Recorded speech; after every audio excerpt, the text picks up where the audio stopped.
In the late 1990s, Lake Powell was completely full with water everywhere. At that time, nobody imagined this place could ever face serious water shortages. Then a new century arrived and a massive drought slowly spread across the Southwest. Something began changing at Lake Powell that once seemed completely impossible. A reservoir built to hold water above 3,700 feet started dropping fast. Federal agencies now monitor the lake monthly because levels are nearing dangerous limits.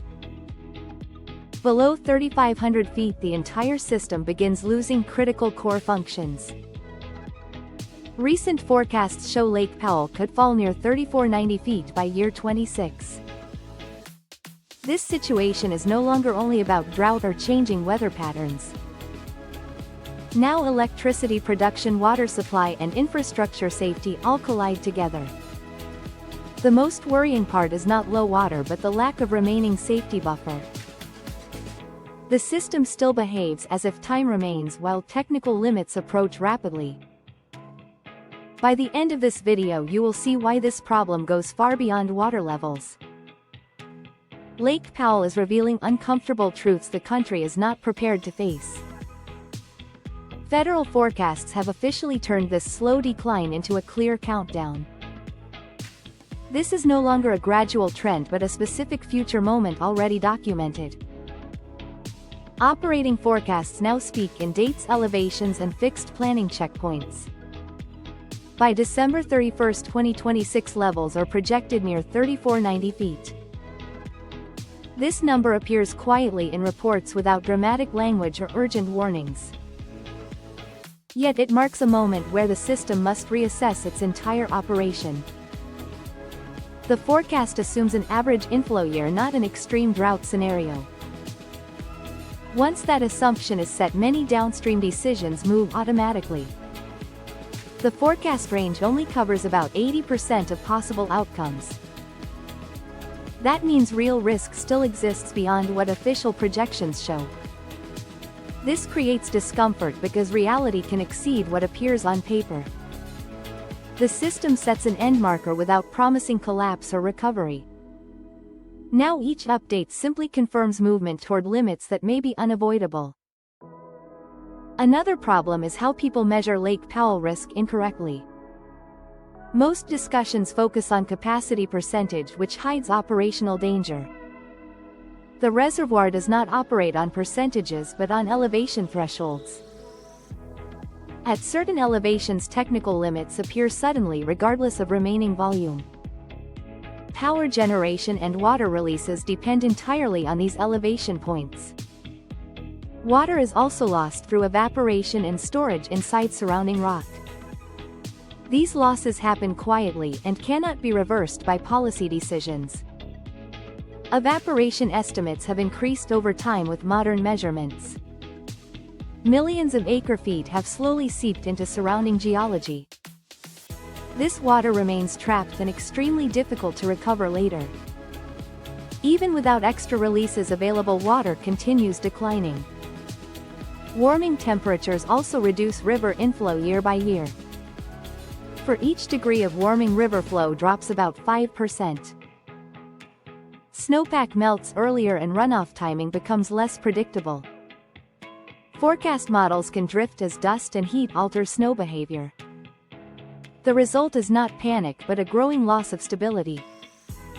Water timing now matters as much as total volume. That shift quietly accelerates the countdown even without new droughts. Most water comes from snow melting gradually across spring months.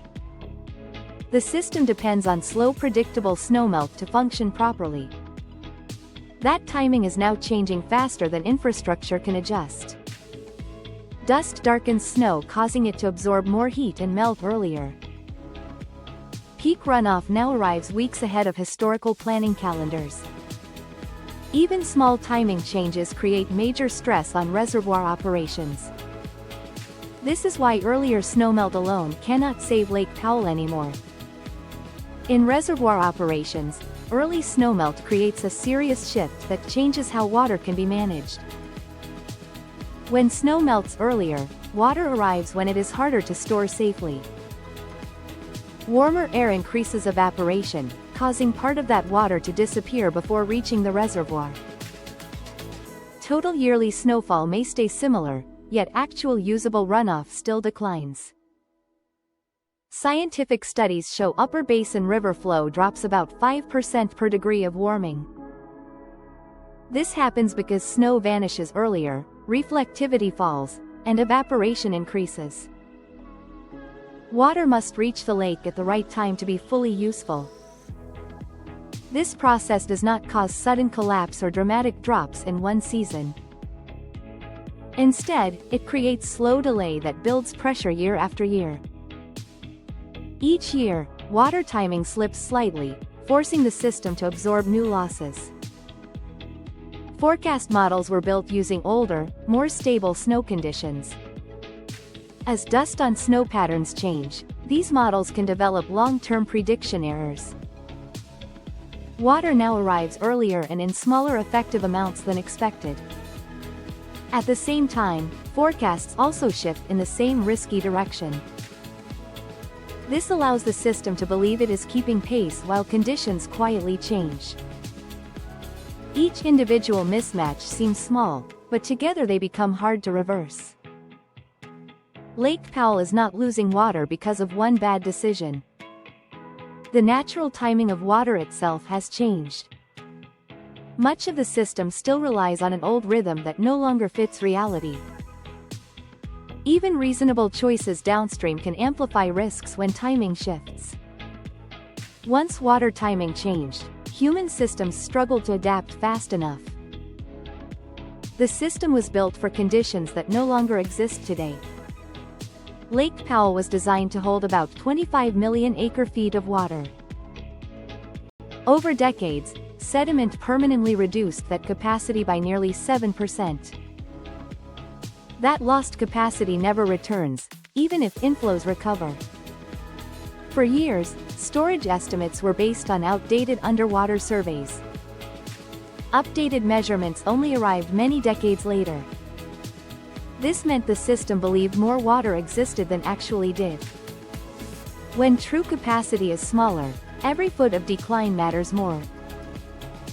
Safety margins shrink slowly, not suddenly. Public discussion often still assumes the lake holds plenty of water. Meanwhile, downstream systems depend heavily on releases from Lake Powell. Nearly 90% of lower basin flow depends on Glen Canyon Dam operations. Any limitation at Powell spreads quickly across the entire system. Release targets became a psychological anchor for stability. Maintaining those targets now pushes infrastructure beyond safe conditions. None of this required a major mistake. It unfolded through normal decisions that once made sense. Together, they made the system more sensitive to every small decline. Risk now comes from everyday operations, not rare disasters. As Lake Powell approaches lower limits, consequences appear quietly. There is no single dramatic failure. Power generation is affected first. Below minimum power levels, flexible low-cost electricity is lost. Replacement power costs more and is less reliable. These costs slowly appear in utility bills over time. Water delivery becomes harder to guarantee. Reduced buffers and tighter allocations increase dependence on short-term decisions. Water still flows from taps, but safety margins shrink behind the scenes. One hot season or forecast error can disrupt an entire year. Housing and insurance markets begin to reflect this growing instability. Costs rise through contracts and premiums without public warnings. Many people cannot move or create independent water supplies. They remain inside a system growing less flexible each year. No alarms sound, yet choices narrow and costs rise steadily. The limits were known long before today. They appeared repeatedly in technical and operating documents. Low water levels increase infrastructure risk and damage.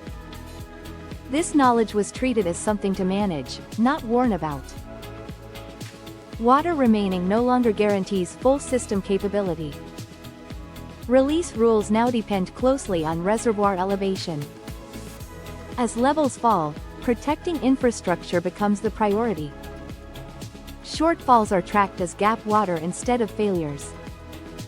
This shows shortages are now expected, not exceptional. Infrastructure is being repaired while continuing to operate damaged. Fixes allow operation, but do not remove underlying risks. The system has accepted a new normal. Limits once considered emergencies are now baseline conditions. The cost of this reality spreads into everyday lives. People living downstream have no option to step outside the system. Thanks for staying with us until the end. If you found this video useful, please like and subscribe. Explore more recommended videos now appearing on your screen. See you in the next video.